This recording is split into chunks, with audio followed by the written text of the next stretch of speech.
Hello friends, मैं अंबालाल चौधरी स्वागत करता हूं आपका एल क्लासेज के प्लेटफॉर्म पर। दोस्तों, हम लोग एक सीरीज लेकर आए हैं आपके पास। एसएससी के पुराने जितने भी पेपर्स हुए हैं उनको हम लोग सोल्व कर रहे हैं। मैथ का पोर्शन अलग कर रहे हैं, रीजनिंग का पोर्शन है वो अलग कर रहे हैं। एक पेपर हमारा अपलोड हो चुका है, दूसरे पेपर में रीजनिंग का पार्ट मैंने आपको कल करवा दिया था। आज हम बात कर लेते हैं मैथ की।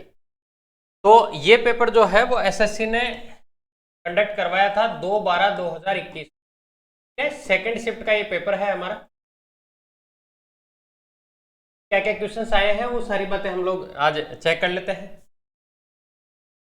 देखो, क्वेश्चन नंबर 1 या 51 नंबर पे जो मैथ का सवाल था वो ये था कि यदि किसी लेन देन में हुई हानि विक्रय मूल्य के 1/5 के बराबर है। एसपी के भाई जो हानि हुई वो विक्रय मूल्य सेलिंग प्राइस के 1/5 के बराबर है। यानी अगर सेलिंग प्राइस 5 में बेचा, एक का नुकसान हुआ, यानी खरीदा कितने में होगा? 6 रुपए में खरीदा होगा। 6 रुपए में खरीदा और 5 में बेचा, नुकसान हो गया अपने को एक का। और लाभ या हानि जो हुई है वो क्रय मूल्य पर होगी 1/6। 1/6 जो होता है आपका वो होता है 16 से 2/3%। हानि जो हुई वो 16 से 2/3 हो गई 16.67। ठीक है, नेक्स्ट क्वेश्चन। एक क्वेश्चन था हमारा कि 40% और 20% की दो क्रमागत छूट, एकल छूट कितने की होगी? मतलब दुकानदार ये कहना चाह रहा है कि भाई मैं भाई साहब एक तो आपको 40%, 40% 20% और दे दूंगा, लेकिन ये आप मान के चलिएगा ये 60% नहीं। लेकिन ग्राहक ये चाहता है कि आप तो मुझे एक ही छूट बराबर। वो क्या करेगा? अगर 100 की चीज पहले 40% डिस्काउंट देगा, वो हो जाएगी 60 की, और फिर इस पे फिर 20% का डिस्काउंट का 20%, 12 इसमें से आप कम कर दो। 12 जब कम करोगे तो ये आ जाएगा आपका 48%। यानी 40% और 20% की अलग अलग छूट, 48% एक ही छूट दे दे बराबर होंगे। ठीक है, सही आंसर हो जाएगा 48%। ठीक है, आगे चलते हैं। नेक्स्ट क्वेश्चन हमारा सिंप्लीफिकेशन से था। 102 -16 भाजक 8 -2, 5 और 4 9 तरीके से दिया हुआ था। भाई बोर्ड मास हमारा ये कहता है, बोर्ड मास के तहत आप पहले bracket solve, solve, divide solve करो। तो हम क्या करेंगे इस केस में? सबसे पहले इधर से देखें डिवाइड कहाँ कहाँ आ रहा है। देखो और एक ये रहा 102 -8 दूने 16 तो आ गया -2। देखो इस पर 3 या 9, और अब 3 + 6 × 3 -7। तो यहाँ से 102 हो गए, ये बजाएगा आपका 100 माइनस, देखो 2, और जब इसको गुणा करोगे 6 दूनी 12 6 3 18, 18 और 3 7 गया, तो 21 में से 7 गया तो 14, -2 और गुणा 14। अब आप क्या करेंगे इस केस में? तो वो जो था आपका ये इसी में था, ये इस तरीके से था, ये इस तरीके, 100 -2 अलग हो जाएगा, भाजक था 100 - 2 भाजक, देखो 6 3 18, 18 और 7 गई 14 आ जाएगा। 100 में से 2 गया तो 98 बटे में 14, तो आंसर आ जाएगा हमारा 7। नेक्स्ट, अगला क्वेश्चन हमारा ये था कि रेनू का वे जो है वो उसकी बचत से 120%। रेनू का जो वे है बचत से, भाई बचत जो होती है और ये है इसका खर्चा। अगर जो भी टोटल इनकम है अगर उसमें से मैं खर्चा घटा दूं तो क्या मेरी बचत नहीं आ जाएगी? अब आप देखो भाई, बचत से 100%, 120% ज्यादा है, यानी तो होता ये 120। अच्छा, यहाँ इनकम इसकी होनी चाहिए थी कि इसमें से 120 घटाते तो हमारा 100 आ जाता। आप कहेंगे सर यहाँ इनकम जो होनी चाहिए बताओगे तभी आएगा। अभी कह रहा है इनकम और वे में, इनकम में हो जाए 25% बोले तो 1/4 की, भाई 1/4 इसका कितना होगा 200 का। अगर मैं 4 देखो, 4 पंजे 55, भाई 55 इसमें जोड़ना आप, तो 20 प्लस 55। ऐसे ही अगर आप इसको देखते हैं कि खर्चे में जो है वो 30% की वृद्धि, किसी भी संख्या का 10% होता है, एक छोड़ के लगा दो 30%, मतलब भारतीय 120। आप यहाँ से अगर आप देखते हैं तो ये आ जाता 275, तो टोटल इसकी इनकम हो जाती।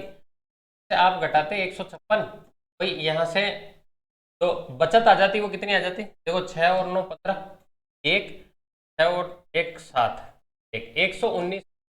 यानी पहले इसकी बचत थी 100 रुपए, अब हो गई 119 रुपए। तो कितने प्रतिशत की वृद्धि हुई आप कह देंगे सर 19। ठीक है, नेक्स्ट क्वेश्चन। दो संख्याओं के एलसीएम और एचसीएफ क्रमशः इतने इतने हैं, और वे संख्याएं जो है वो 324 मैक्स है। आप हमेशा ध्यान रखिएगा जब भी दो संख्याओं के एलसीएम और एचसीएफ की बात हो रही हो, इन दोनों संख्याओं का गुणनफल जो है वो एलसीएम एचसीएफ बराबर होता है। अब यहाँ से एलसीएम अपने को दे रखा है 3564, तो एचसीएफ दे रखा है आपको 81, सॉरी हाँ 81 बराबर, पहली संख्या दे रखी थी एक्स, आपसे पूछ, इसको इधर लिख दिया, इसको इधर लिख दिया, दिक्कत वाली बात नहीं। अब यहाँ से देखो, इस 324 को भी मैं इसके बटे में ले आता हूँ, 3581 बटे में 300 बराबर एक्स। तो 81 से कट जाएगा, 81 एकम 81, 4 बार कट जाएगा, 4 से इसको काट लेते हैं, 4 8 32, 3 बच गया, 4 नाम 36, 4 एकम 4, तो 9 और 8 17 और 1 18। इनके अंकों का योग पूछा था आपसे, आपसे संख्या नहीं पूछी थी, तो अंकों का योग क्या आ गया 18। अगला सवाल हमारा, ये बोट एंड स्ट्रीम में था हमारा भाई। अगर इसको आप देखते हो तो एक व्यक्ति शांत जल में 9 किलोमीटर पर आवर की स्पीड से नाव चला सकता है, यानी बोट की जो स्पीड है वो है 9 किलोमीटर पर आवर, और उसे धारा की दिशा में 33 किलोमीटर जाने और विपरीत दिशा में 21 आने में बराबर समय लगता है। यानी टाइम जो है वो इसको दोनों केस में बराबर लगता है। टाइम जो होता है वो होता है डिस्टेंस अपॉन, इधर भी जो है वो डिस्टेंस। अच्छा, दोनों केस में जाते टाइम 33 किलोमीटर, धारा की दिशा में 33 किलोमीटर जा रहा है, ये विपरीत जो आ रहा है वो 21, टाइम सेम लग रहा है। तो जब जा रहा था तब बोट प्लस स्ट्रीम थी, और जब आ रहा था तो बोट माइनस स्ट्रीम। ठीक है, आप मुझे बताओ बोट की स्पीड जो आपको दे रखी थी वो दे रखी थी 9 प्लस, तो भी धारा की स्पीड थी स्ट्रीम आ जाती, और यहाँ अगर आप देखते तो 9 माइनस। अब आप ऐसी कोई संख्या देखो यहाँ से ऑप्शन से, आप करने को तो इसको इधर गुणा कर दोगे, इसको इधर गुणा कर दोगे, आंसर आ जाएगा। लेकिन अब यहाँ से आप ऑप्शन देखो कि जैसे अगर मैं ऐसा कोई ऑप्शन लूँ कि जिसमें जोड़ने के बाद 33 में भाग चला जाए और घटाने के बाद 21 में भाग चला जाए, तो भाई पॉइंट को लेने के बजाय हम राउंड फिगर में लेते हैं। तो अगर मैंने 2 ले लिया, देखो ये 9 2 11, तो 11 तिया 33, और 9 में से 2 गया 7, 7 तिया 1, क्या दोनों में टाइम बराबर आ गया? यानी मेरा जो आंसर हो जाएगा, धारा की जो गति हो जाएगी वो क्या हो जाएगी 2 किलोमीटर पर आवर। 8 क्रमिक सम संख्याओं का औसत जो है वो 65 है। यदि अगले 4 क्रमिक सम संख्याएं शामिल कर ली जाए, सभी संख्याओं का औसत जो है वो कितना होगा? देखो एक तो तरीका ये है कि आप इसको ऐसे करो, पहली संख्या मैंने मान ली x, दूसरी मान ली x + 2, x + 4, x + 6, x + 8, x + 10, x + 12 थी, 8 थी ना, तो 1 2 3 4 5 6 7, 3 और 3 है, और एक 7, एक और बच गई, तो x + 14। ये टोटल संख्या है और इनका औसत जो है वो 65 है। तो आप इन सबको जोड़ के और 8 का भाग लगा दोगे तो 65 आ जाएगा। एक तरीका तो ये था। दूसरा तरीका हमने औसत में क्या सीखा हुआ है, टोटल 8 संख्याएं हैं, 1 2 3 4 5 7 8, और ये 8 क्रमिक संख्याएं हैं, तो 4 तो इधर वाली छोड़ दो, 4 इधर वाली छोड़ दो, इनके बीच में जो है वो है 65। इससे जस्ट बड़ी संख्या तो 66 हो जाएगी, उससे बड़ी 68, 70, 72। ऐसे इससे छोटी की बात करें तो 64, 65, 60 और 8। आपसे क्या पूछा है, अगर अगली 4 क्रमिक संख्याएं और शामिल कर ली जाए। एक बात बताओ कि भाई ये 8 थी, 1 2 3 4 5 6 7 8, ठीक है, 3 3 6 और 2 8, और अगली 4 और शामिल कर लीजिए आप, भाई इनका औसत कितना बढ़ जाएगा? ये आपके 58 से शुरू कर लेता हूँ मैं, फुल बेसिक से पूरा डिटेल में मैं आपको बता रहा हूँ।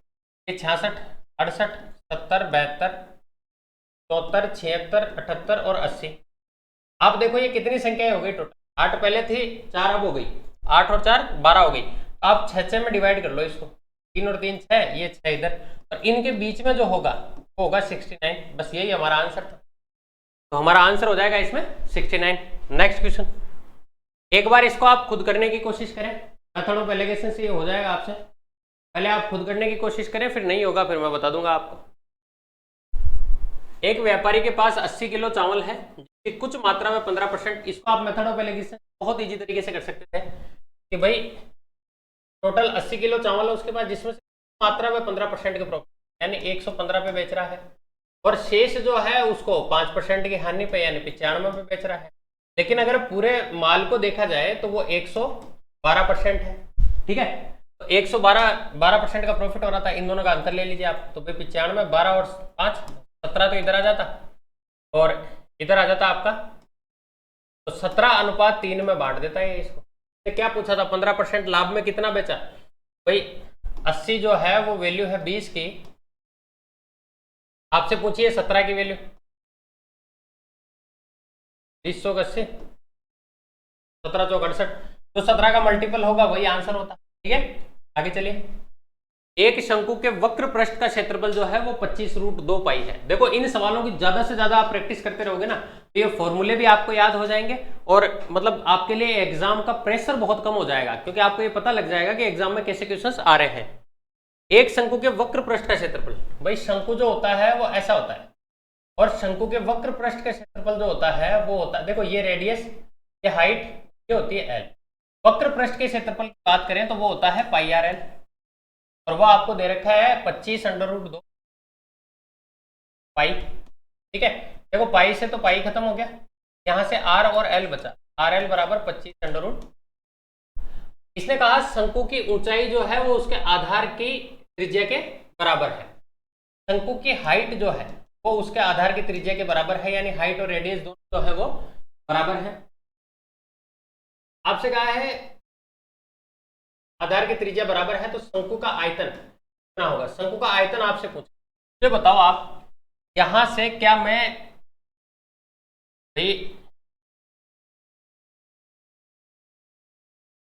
अगर ये शंकु है, ये इसकी रेडियस है, ये हाइट है और ये एल है, क्या ये यहां से एक समकोण बन गया।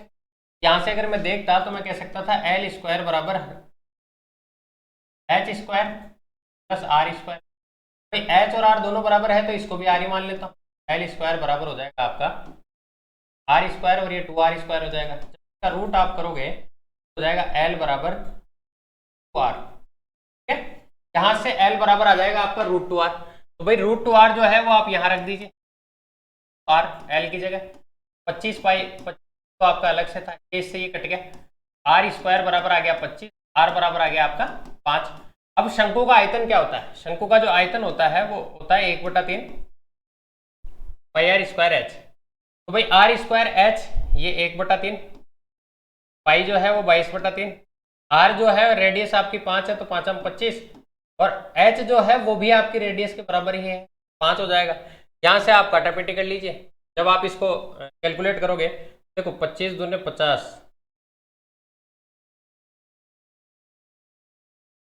अगर मैं देखूं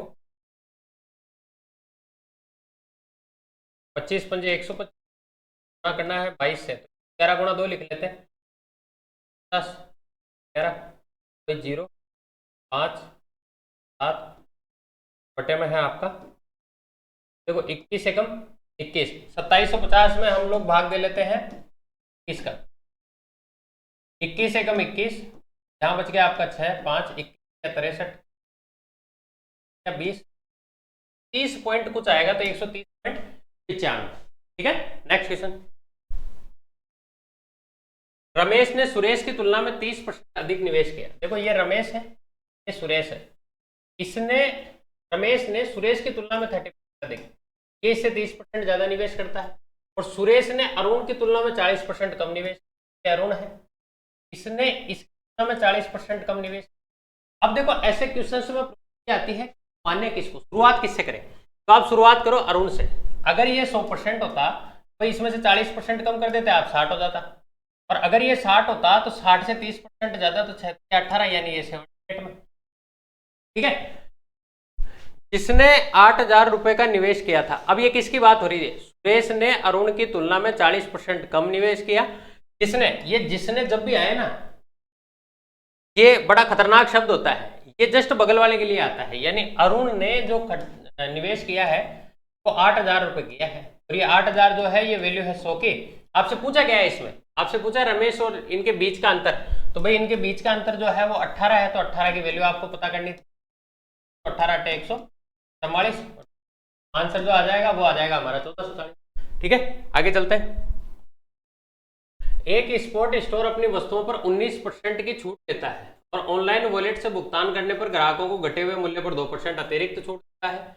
यदि कोई ग्राहक 18,000 रुपए का खेल का सामान ऑनलाइन वॉलेट के जरिए भुगतान करता है तो उस ग्राहक को कितनी धनराशि जो है उसका भुगतान करना। देखो, कंपनी ये कहती है कि 19% का डिस्काउंट तो हम खुद दे रहे हैं आपको, और अगर आप अपने मोबाइल वॉलेट से ऑनलाइन किसी प्लेटफॉर्म से अगर आप ये करते हो, परचेजिंग करते हो, तो आपको 2% का एक्स्ट्रा डिस्काउंट। भाई एक बात बताओ, ये जो 18,000 है इस पर पहले इसको 19% तो मिलेगा ही मिलेगा। अगर 19% डिस्काउंट मिल गया तो इसके पास जो चीज रह गई क्या वो 81%, 81%। और ये जो आया इस पे भी 2% का डिस्काउंट दिया जा रहा है, इसका मतलब 98/100। यहाँ से आप 3 जीरो से 3 जीरो काट लेते हैं, कैसे काटे इसको, उससे रहने दो इसको ऐसे ही 18 × 81 कर लेते हैं आप।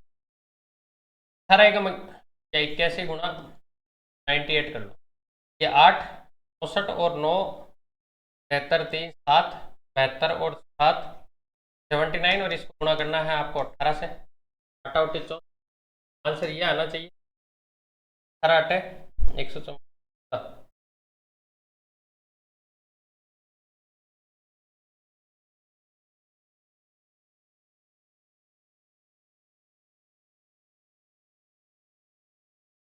हाँ ठीक है, यही आएगा आंसर हमारा 14,288। वैसे ज्यादातर क्वेश्चंस में जो है वो आखिरी के 2 डिजिट से आंसर आ जाता है। अगर मान लो आपको इसको आखिरी के 2 डिजिट ही पता करने होते हैं तो आप कैसे पता करते हैं? भाई 8 × 64 की 4 हासिल 6 बच गया, इसको इससे गुणा कर लेते हैं, 8 × 24 24 और 36 30 और 8 38, यानी 8.4, और एक छोड़ के पॉइंट लगता तो 8.4 जो है वो हमारा इसमें ही है। आगे चलते हैं। 4 पक्षी हैं ABCD, एक जंगल के चारों ओर उड़ते हैं। ठीक है, वे क्रमशः 27 मिनट 30 मिनट 45 मिनट और 60 मिनट में जंगल का एक चक्कर पूरा करते हैं। यदि वे एक साथ उड़ना शुरू करते हैं तो कितने घंटे बाद आरंभिक बिंदु। यह एलसीएम का सवाल था। जब भी ऐसा कभी हो, कोई किसी के पीछे भाग रहा हो, कोई किसी के पीछे पड़ रहा हो, और वो आखिरी में कब मिलेंगे, तो भाई ये जो मिलेंगे ये एलसीएम ले लो आप इनका। एलसीएम जब मैं लूंगा 27 30 45 और 60, जब इनका एलसीएम लूंगा तो वो कैसे लूंगा, 3 × 3 हो जाएगा, 3 × 2 × 5, 5 × 3 × 3, ऐसे ही 2 3 6 और 6 दूने 12 12 पंजे 60। तो सबसे ज्यादा 2 कितनी बार आया है, तो आप कहेंगे सर 1 और 1 बार, 2 बार आया है। 3 कितनी बार आया है, 3 बार आया है, 3 बार ले लेंगे। 5 कितनी बार आया है, मैक्सिमम 1 ही बार आया है। इसके अलावा कोई संख्या हमारी छूट नहीं जाए वो देख लेना आप। भाई यहाँ से ये 27 हो गया, और ये 5 20 30 × 27 करना था आपको, कितने, हाँ ये आ गया आपका 540। लेकिन ये 540 जो आया है ये आया है आपका मिनट, ये सब मिनट में थे। आंसर जो दिया है वो घंटे में दिया है, क्या करें 60 का भाग दे लो आप, नाम यही हमारा आंसर था। ठीक है, नेक्स्ट क्वेश्चन। 12 व्यक्ति 20 मीटर लंबा गड्ढा 8 दिनों में खोद सकते हैं। उसी चौड़ाई और गहराई वाला 30 मीटर का गड्ढा 6 दिन में खोदने के लिए कितने आदमियों की जरूरत पड़ेगी? भाई इसमें 12 व्यक्ति हैं, ये M1 हो गया। 20 मीटर लंबा गड्ढा, भाई ये इसका वर्क हो गया एक तरीके से। लंबाई कुछ चौड़ाई भी रही होगी और ऊंचाई भी रही होगी, गहराई भी रही होगी। ठीक है, फिर ये कह रहा है 8 दिन में, यानी D1 टाइम लग रहा है इनको 8 दिन। आगे इसने कहा है कि 30 मीटर का गड्ढा, यानी अब की बार जो दूसरी क्वेश्चन है इसमें आदमी इसने दिया हमें, और जो वर्क दिया है वो समान चौड़ाई और गहराई, यानी ये LBH से हम करते हैं इसको, तो ये इसका सेम है, लेकिन 30 जो है इसकी जो लंबाई दे रखी है वो इसमें 30 मीटर है, और 6 दिन में खोदना है, यानी टाइम जो लगना चाहिए था वो 6 दिन लगना, आदमियों की जरूरत पड़ेगी। के लिए आवश्यक व्यक्तियों की संख्या जो है वो ज्ञात करनी थी आपको। तो भाई M1 MDH मसाले, वाह मैंने आपको बताया वह भी है, M2 D2 H2 अपन W2, लेकिन यार H2 का कोई काम नहीं है तो इसको हटा दो।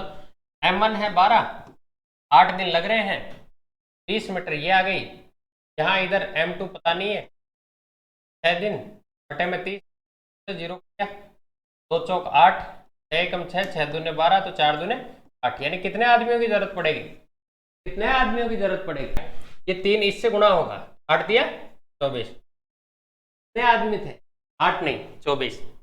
नेक्स्ट, एक वस्तु 350 में खरीदी गई और 500 रुपए में बेची गई, तो भाई प्रतिशत लाभ ज्ञात कीजिए। अगर बबीता जी को भी दिया जाता है ये सवाल, बिना जेठालाल जी की सहायता के वो कर देती, तो 150 रुपए जो है वो फायदा होता कितने पर, 350 पर, हाँ तो 0 से 0, 5 दिए 15, 5 7 35, 3/7 आ जाता आपका, तो 300 में आपको 7 का भाग देना, 7 दिए 21, 2 बच गया, 7 चौक 28, और यहाँ से 2 बचा, 7 दूने 14, 43 पॉइंट आएगा। अच्छा इसमें भी आगे दे रखा है, क्या बच गया, 7 8 43.86, ठीक है। नेक्स्ट क्वेश्चन, कीर्ति की तुलना में राधा की कार्य कुशलता आदि है। देखो ये कीर्ति है और इसकी तुलना में राधा जो है उसकी कार्य कुशलता आदि है, यानी अगर ये 2 काम करती है तो ये 1 काम करती है, यानी कीर्ति और राधा की अगर मैं स्पीड की बात करूं कि स्पीड 2 है, इसकी 1 है। राधा एक काम को अकेले पूरा करने में 30 दिन लेती है, राधा को 30 दिन लगते हैं, तो क्या टोटल वर्क जो मेरा हो गया क्या वो 30 नहीं हो गया। और इसके बाद इसने कहा यदि राधा और कीर्ति दोनों एक साथ मिलकर काम करती है, राधा और कीर्ति अगर ये दोनों एक साथ मिलकर करें तो भाई काम जो हो जाएगी इनकी वो 3 की हो जाएगी, 3 की स्पीड से काम करना था तो 10 दिन में हो जाएगा। यही आपसे पूछा था, यही मेरा आंसर था। आगे चलिए, एक परीक्षा में विद्यार्थियों को उत्तीर्ण होने के लिए 35% नंबर, आपको टोटल मार्क जो चाहिए थे वो चाहिए थे 35%, लेकिन हुआ क्या, सुनीता को 145 नंबर मिले, टीप नहीं पाई वो, और 23 अंकों से फेल हो गई। अगर उसके 23 नंबर और आ जाते तो वो पास हो जाती। फिर क्या करें, हम ये देख लेते हैं इसको पास होने के लिए नंबर चाहिए कितने, 5 और 3 8, 4 और 2 6, और 100, यानी 168 नंबर आ जाते अगर वास्तव में, और परसेंटेज में 35% आ जाते तो वो पास हो जाती। तो भाई 168 जो है वैल्यू है आपका 35% की। आपसे पूछा तो परीक्षा का पूर्णांक कितना था, यानी टोटल कितने नंबर की परीक्षा, 7 पंजे 35, 7 दूने 14, 7 चौक 28, 5 दूने 48, 480 नंबर जो है वो हमारा सही आंसर होता है। एक व्यक्ति ने 50,000 रुपए की धनराशि 4% की वार्षिक साधारण ब्याज दर पर 3 साल के लिए उधार ली, उसने तुरंत ये राशि एक अन्य आदमी को दे दी और उसको 6.25% के वार्षिक साधारण ब्याज दर पर 3 साल के लिए दे दी। इस लेन देन में उसे प्रति वर्ष होने वाला लाभ ज्ञात करें।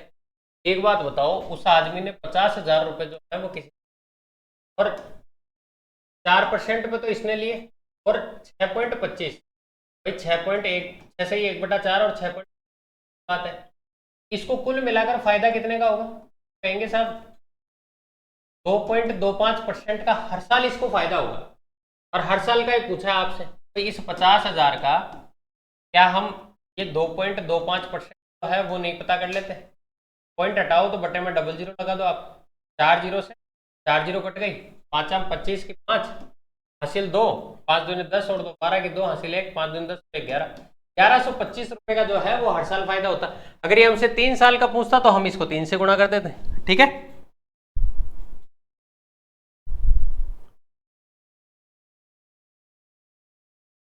तो हमारा जो सही आंसर हो जाएगा इसमें वो 1125 हो जाएगा। एक निश्चित धनराशि पर साधारण ब्याज की समान वार्षिक दर से 3 वर्ष बाद प्राप्त मिश्रण जो है वो है आपका 7,485। 3 साल बाद, 3 साल का जो अमाउंट है वो है 7,485, और 8 साल बाद, 8 साल का जो अमाउंट है आपका 9,960, यदि ब्याज की दर पहले से दोगुनी हो जाए तो साधारण ब्याज की दर से उतनी ही राशि 7 साल बाद मिश्रित, यानी पहले तो हमें इसका ब्याज पता करना, पहले इसकी रेट ऑफ इंटरेस्ट निकालनी होगी, उसके बाद हमें यह जानना होगा कि अगर ब्याज को डबल कर दिया जाए तब क्या होगा। तो आप बहुत इसको इजी गोइंग हम लोग समझते हैं कि भाई जो ये 3 साल का अमाउंट है, क्या इसमें प्रिंसिपल और 3 साल का इंटरेस्ट नहीं, 3 साल का इंटरेस्ट है। ऐसे ही अगर इसमें देखा जाए तो प्रिंसिपल और 8 साल का इंटरेस्ट है। और मैं आपको कई बार बता चुका भाई हर साल इंटरेस्ट जो है वो हर साल आपका बराबर होता है। फिर क्या करें इस केस में, आप ये करोगे कि अगर इन दोनों के बीच का मैं अंतर लूं तो मेरे पास 5 साल का इंटरेस्ट आ जाएगा, 5 साल का इंटरेस्ट आ जाएगा। आप लो देखें अंतर इनका, 9,960 माइनस 7,450 क्या आ जाएगा 5। और यहाँ से अगर देखा जाए तो 9 और 16 1 5 और 4 9 7 और 2, यानी 2,475 रुपए जो है वो मेरा 5 साल का इंटरेस्ट बना। अब 1 साल का इंटरेस्ट कितना आ जाएगा, 1 साल का इंटरेस्ट जो आएगा मेरा वो आएगा 2,475 बटे में 5, कोई 5 चौक 20, 4 बच गया, 5 9 45 और 5 25, यानी 1 साल का मेरा जो इंटरेस्ट होगा वो 495 होगा। अब आप एक छोटी सी बात इससे पहले जान लो, भाई अगर 100 रुपए है और रेट ऑफ इंटरेस्ट 10%, तो आपको ब्याज जो मिलने वाला है वो 10 रुपये। लेकिन अगर आपने ये जो 100 रुपए है, अगर यही रेट ऑफ इंटरेस्ट बढ़ा दिया आपने, तो अगर 20% आपने कर दी, अगर यही रेट ऑफ इंटरेस्ट आपने बढ़ा के 20, क्या ब्याज भी आपका डबल नहीं हो, यानी पहले आपको 10 रुपए मिल रहा था, अब अगर आपने रेट ऑफ इंटरेस्ट बढ़ा दी तो आपको 20%। आपको इसमें रेट ऑफ इंटरेस्ट निकालने की जरूरत नहीं थी, आप निकाल सकते थे लेकिन निकालना नहीं है। तो अब क्या किया जाए,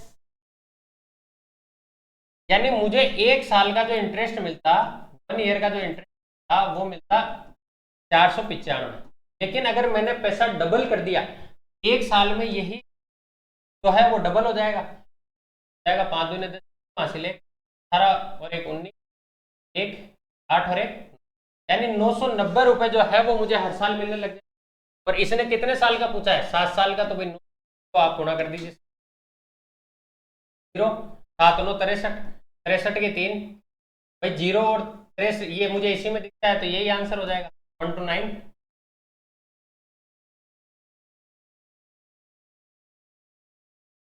एक मिनट, यदि ब्याज की दर पहले से दोगुनी हो जाए 7 साल बाद प्राप्त, अच्छा ये जो आया, ये जो आएगा 7 9 63 है और 63, और ये जो आएगा ये आपका इंटरेस्ट आएगा, ये इंटरेस्ट आएगा। लेकिन इसने जो पूछा है आपसे वो अमाउंट पूछा है, तो भाई इसमें प्रिंसिपल आया था अपना, प्रिंसिपल नहीं निकाला, कोई बात नहीं। 495 जो है वो ये तो है 1 साल का। अगर इस पूरी रकम में से अगर मैं 3 साल का इंटरेस्ट घटा दूं, भाई 3 साल का इंटरेस्ट कितना हो जाएगा, 495 को अगर मैं 3 5 6 15 5 1 1 2 3 27 और 1 28 2 4 3 12 और 2, यानी अगर इसमें से 1485 घटा दूं, 72 में से अगर मैं 1485 घटा दूं तो मेरे पास 6,000 रुपए जो है वो आपका क्या आ जाएगा, वो आ जाएगा मूल रकम। और मूल रकम आप इसमें जोड़ देते, 6,930 प्लस 6,000 क्या आ जाता, 6 और 6 12,900, यही मेरा आंसर था। नेक्स्ट क्वेश्चन, एक व्यक्ति ने एक निश्चित धनराशि को साधारण ब्याज की 5% वार्षिक दर पर 2 साल के लिए निवेश किया, जबकि एक अन्य व्यक्ति ने उतनी ही धनराशि को उसी अवधि के लिए 4% वार्षिक ब्याज दर पर निवेश किया। ठीक है, साधारण ब्याज पर जो रकम प्राप्त हुई वो चक्रवर्ती ब्याज पर प्राप्त होने वाली से 184 रुपए ज्यादा थी। आपने इफेक्टिव रेट सुना होगा, नहीं सुना तो मैं बता देता हूं कि जैसे अगर आपने 100 रुपए दी, पहले साल भी 5% लगा और दूसरे साल भी 5% लगा, यानी अगर 100 रुपए दिए 10% इसको ब्याज मिलता। लेकिन अगर इसने 4% पे दी रुपए जो है तो इसने 4% पे दिया होता, लेकिन ये है चक्रवर्ती ब्याज। चक्रवर्ती ब्याज में ये होता है कि भाई 4 पहले साल पे, दूसरे साल भी 4 और इसको 4 गुणा 4 100 इस तरीके से लिख, ये हो गया आपका 8.16, यानी 4% की इफेक्टिव रेट जो है वो है 8.16। और इसने ये कहा है कि इस 10 और ये जो 8.16 है, भाई अगर परसेंटेज में देखा जाए तो इन का जो अंतर है वो आ जाएगा आपके पास 8.14, ये आ जाएगा आपके पास 1.84, यानी परसेंटेज में अंतर है मेरे पास 1.84, जबकि वास्तव में जो अंतर आया है वो आया है 184। 184 जो है वो वैल्यू है 1.84 की। आपसे पूछा गया है निवेश की गई राशि, तो गुणा कर दीजिए आप, ये पॉइंट हटा के 00 से कट गया, तो आंसर क्या आ गया हमारा 10,000 रुपये। ठीक है, नेक्स्ट क्वेश्चन। अगला क्वेश्चन था 10 महिलाएं किसी काम को 15 दिन में। भाई 10 महिलाएं अगर किसी काम को करें तो वो 15 दिन में करें। ऐसे ही उसी काम को अगर 15 पुरुष करें, 15 पुरुष करें तो वो इसको 5 दिन में पूरा कर सकते। आप पहले तो इनका एलसीएम पता करो, वो आ गया 15। 10 महिलाओं की स्पीड आ गई 1 की, 15 पुरुषों की स्पीड जो आ गई वो आ गई 3 की। अब इसने क्या कहा है, भाई ये काम जब हुआ 10 महिलाओं ने काम करना शुरू किया, आगे चलते हैं, और 3 दिन बाद, 3 दिन तक तो इन्होंने काम किया, 3 दिन बाद 5 महिलाएं जो है वो काम पर से हट गई, और 5 महिलाओं के स्थान पर 5 पुरुषों ने जो है वो काम करना स्टार्ट कर दिया। तो काम कितने दिनों में पूरा हो गया, आपसे ये आप मुझे बताओ। 10 महिलाएं, हर महिला 1 दिन में 1 काम करेगी, तो भाई 3 दिन में 3 गुणा 1, 3 काम तो इन 3 दिन में हो चुका अपना। इसके बाद अब वैसे काम बचा कितना है, आप कहेंगे सर 12 काम बचा हुआ है, काम कितने दिनों, ठीक है, आप ऐसे भी कर सकते हो। भाई 12 काम जो है वो बचा हुआ है, 5 महिलाएं अगर काम को करेगी, तो 10 महिलाओं की स्पीड अगर 1 की है, तो क्या 5 महिलाओं की स्पीड आधी नहीं हो जाएगी, 1/2। ऐसे ही अगर 15 पुरुषों की स्पीड, 15 पुरुषों की स्पीड अगर 3 की है, तो भाई 1 पुरुष की आ जाएगी आपकी 3/15। और अगर आपको 5 पुरुषों की पता करनी है, 3/15 5, 5 3 15, 3 3 1 आ गया, यानी 15 पुरुषों की स्पीड 3 की है, तो 5 पुरुषों की आपकी स्पीड 1 की हो जाएगी, तो ये 1 हो गया, ये 1 सही 1.5 हो जाएगा आपका 0.5। कितने दिन लगने हैं देख लेते हैं, ठीक है। तो इस डेट का उधर भाग दे, तो आप 12/1.5 पॉइंट हटाएंगे तो ऊपर 10 आ जाएगा, या 9, 3 चौक 12 और 3 पंजे 15, 5 दूने 10, यानी ये लोग इसको 8 दिन में खत्म कर देंगे। भाई 8 दिन तो ये और 3 दिन ये, टोटल काम जो हुआ मेरा वो पूरा हुआ 11 दिन में, ठीक है। ये टाइम एंड वर्क का क्वेश्चन था। 1,59,250 रुपए की राशि एबीसीडी में इस प्रकार बांटी जाती है कि ए को बी के हिस्से का 1:3, बी और सी का हिस्सा जो है वो है आपका 2:5, सी और डी जो है उनका हिस्सा है आपका 2:3। इस अनुपात में बांटा गया है। आपको ये बताना है कि भाई ए का हिस्सा जो है वो रुपए में कितना।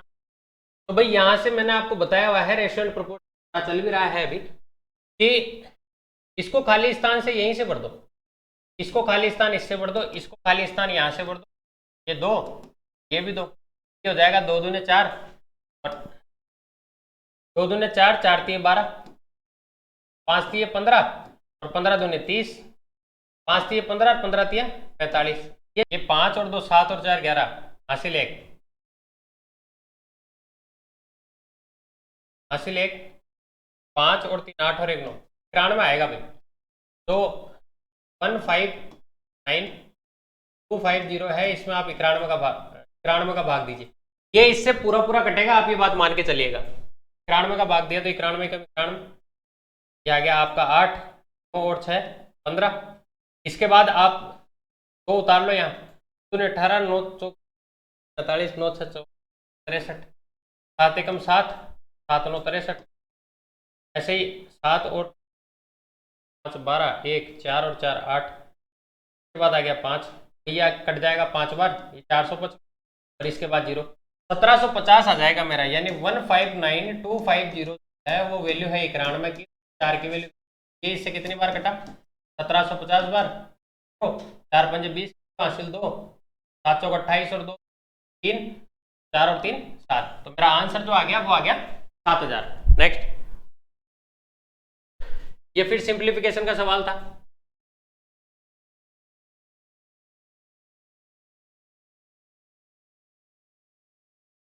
देखो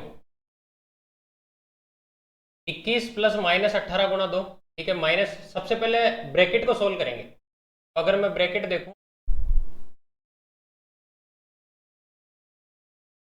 ब्रैकेट अगर मैं देखूँ वाला है, देखो 21 plus minus 18 2 minus minus 4 plus ये मजला ब्रैकेट 5 भाजक, देखो 4 में से 7 गया तो ये आएगा माइनस का 3 भाजक 4, ठीक है।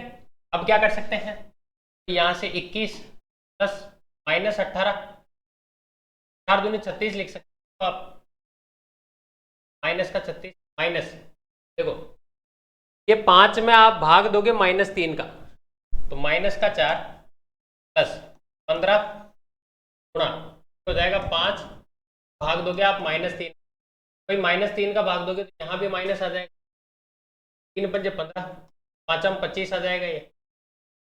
और इस पूरे में आपको भाग जो देना था वो देना था 4 गुणा 5, भाग दे लेते हैं हम 4 गुणा -5, ठीक है। और ये ब्रैकेट लग गया, 21 माइनस 36 माइनस, यहाँ क्या कर सकते हैं -4 प्लस, ये पूरा अलग सोल्व होगा तो 5 में 25, और ये बटे में माइनस है तो माइनस का 25, बटे में माइनस का 20, ठीक है भाई, ये माइनस और ये भी माइनस प्लस था ही ऑलरेडी, यहाँ से आप काटो इसको, 5 चौक 20 और 5 में 25, ठीक है। ये माइनस और माइनस ये अपना प्लस हो जाएगा, ये माइनस का 4 है ऑलरेडी, 21 माइनस 36 माइनस, देखो अगर इन दोनों को मैं सोल्व करूँ तो 4 चौक 16, 16 माइनस का है और प्लस का 5 है, ये आ जाएगा आपका 11/4, और आगे जो है इसका ये बटे वाला पोर्शन नहीं लिया, इसको अलग सोल्व कर देते हैं, -7 हो जाएगा, 14 दूनी 28, 28 में आप 7 तो माइनस का 21, तो ये बटे वाला पोर्शन जो है वो हमने अलग से सोल्व कर लिया, ठीक है। ये सबके बटे में जो है वो 21 आएगा, यहाँ भी जो है आएगा, और यहाँ जो है यहाँ भी 21 आएगा, 21 में से ये गया, ये आ जाएगा आपका -15, और माइनस और माइनस हो जाएगा आपका प्लस, और 11/4, और बटे में माइनस का 21, ठीक है। अब यहाँ से आप देखो तो 15 चौक 60, माइनस का 60 प्लस का 11 और बटे में 4, बटे में आपका -21 हो जाएगा आपका -60 प्लस 11, भाई 60 में से आपका 11 गया तो ये बच जाएगा आपका 49, वो माइनस का, और बटे में 4 21, माइनस है तो माइनस माइनस आएगा, 7 या 21, 7 7 50, तो 7/12 तो है, ये हमारा आंसर हो जाएगा, ठीक है। आगे चलते हैं, नेक्स्ट क्वेश्चन हमारा, एक कैंप में भाग ले रहे लड़कों और लड़कियों की औसत आयु 16 और लड़कों की औसत आयु जो है वो 13 है। यदि कैंप में भाग ले रहे लड़कों लड़कियों की औसत आयु का अनुपात जो है वो 2:3 है तो सभी प्रतिभागी होगा। ये सिंपल सवाल था, जो बॉयज है इनकी एवरेज एज है 16 और अनुपातों में दे रखा है 2, तो ये हो जाएगा 16 दूनी 32, और जो गर्ल्स है वो है आपके 13, 13 गुणा 3 13 3 39, भाई इन सबको जोड़ लेते हैं हम, 40 प्लस 32, ये राशियों का योग आ गया, टोटल मिलाकर ये है कितने, भाई अनुपातों में है ये 5 से गुणा, 9 और 2 11 की एक हासिल 1, 3 3 6 और 1 7 बटे में 5, देखो 5 एकम 5, 5 चौक 20 और 5 दूने 10, तो 14.2 जो है वो इनकी औसत आयु आ जाती। नेक्स्ट क्वेश्चन, एक वृत्त के उत्कीर्ण किए गए उस वर्ग का क्षेत्रफल कितना होगा जिसके विकर्ण की लंबाई जो है वो, ये एक वृत्त है और इसमें एक वर्ग है और ये इसका एक विकर्ण है, अगर वर्ग बनाया गया है तो वो केंद्र से, इसके विकर्ण की लंबाई जो दे रखी है वो आपको दे रखी है, आपको वर्ग का क्षेत्रफल पूछा है, वर्ग का एरिया जो होता है वो होता है विकर्ण का होल स्क्वायर बटे में 2, भाई 16 का होल स्क्वायर हो जाएगा आपका 256 बटे में 2, तो 2 एकम 2, 2 दूनी 4, 2 8 16, तो 128 सेंटीमीटर होल स्क्वायर। एक नाव धारा की दिशा में 12 किलोमीटर की दूरी तय करने में 30 मिनट का समय लेती है, ठीक है, और धारा के विपरीत उसी चाल से चलते हुए समान दूरी 36 मिनट में तय कर लेती है। शांत जल में नाव की चाल आपको बतानी थी। भाई एक बात बताओ, जब ये जा रही है चाल से चलती, जब ये 12 किलोमीटर जा रही थी तो धारा की दिशा में जा रही है तो बोट और स्टीम दोनों साथ साथ चलेंगे, और ये 12 किलोमीटर जा रही है 30 मिनट में। अगर इसको मैं घंटे में चेंज बटे में 60 ऊपर चला जाएगा, यानी इन दोनों की मिलाकर स्पीड जो आ गई वो आ गई आपके पास 24। और आगे इसने दिया है जब ये धारा के विपरीत जा रही है भाई समान दूरी, यानी यही 12 किलोमीटर तय कर रही है 36। जब इसको अगर मैं घंटे में चेंज करना चाहूँ तो भाग दे लूँ 60 का, 60 ऊपर चला जाएगा 12 गुना 60 और बटे में आ जाएगा आपका 36। 36 जैसे काटा इसको 10 बार, 6 दूने 12, ये आ गया 20। अब आप देखो बोट प्लस स्ट्रीम आपके पास आ गई 24 किलोमीटर आवर, और बोट माइनस स्ट्रीम आ गई वो आ गई आपके पास 20 किलोमीटर आवर। एक बार दोनों को जोड़ के आधा कर दीजिए, एक बार दोनों के अंतर का आधा कर दीजिए। अगर आपको बोट चाहिए तो दोनों का जोड़ो आप, 20 20 40 44 44 का आधा कर दो, 22 किलोमीटर पर आवर जो है वो हमारा आंसर है। ठीक है, ये दोस्तों हमारा जो दूसरा पार्ट है पेपर जो 2/12/22 को हुआ 21 को हुआ था उसका ये सेकंड पार्ट था मैथ का। इसी प्रकार ये सीरीज जो है वो आपको कंटिन्यू मिलेगी। आप देखते रहिए, शेयर करते रहिए, सब्सक्राइब करें। Thank you so much.